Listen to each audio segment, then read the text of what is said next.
Hai, Assalamualaikum. Bertemu lagi kita pada hari ini dengan saya, Ustazah Nabila. Okey, pelajaran kita hari ini ialah Pendidikan Islam tahun 1, iaitu bidang jawi. Okay, sebelum ni kita dah belajar 5 patah perkataan dan hari ini kita nak belajar lagi 5 patah perkataan dalam muka surat 71. Okey, jom kita tengok perkataan yang kita nak belajar hari ini. Okey, baca sama-sama dengan Ustazah. Kaf, nun, kan, dan dang. Kaf, nun, kan, dan dang. Kan, dang.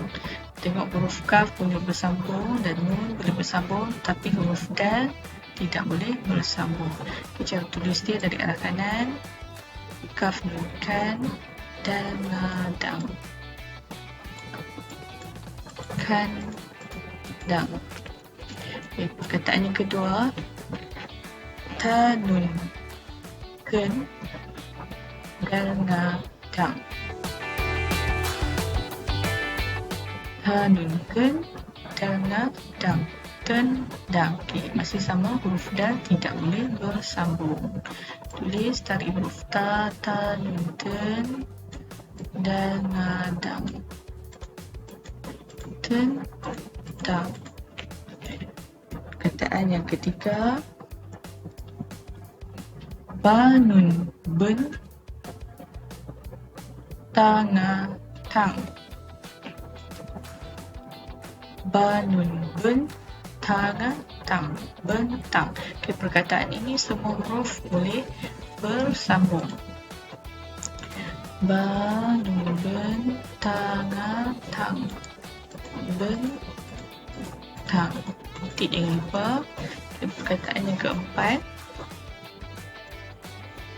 Kaf, nun, ken, tang, tang. Kaf, nun, ken, tang, tang. Ken, tang. Tarik huruf kaf, nun, tang, tang.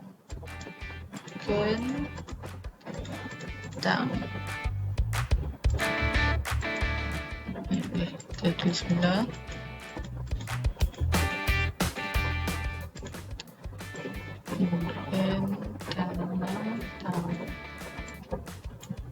Bentang. Okay, perkataan yang terakhir pada hari ini. Pa, nun, pen, ta, sin, tas. Pa, nun, pen, ta, sin, tas. Pentas. Tarik huruf pa ke dalam. Pa, nun, pen, ta, sin, tas.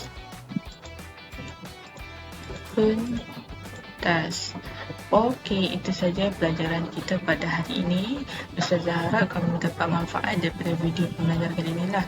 Ingat pesan Ustazah, man jada wa jada, siapa yang berusaha dia akan berjaya. Okey, bye.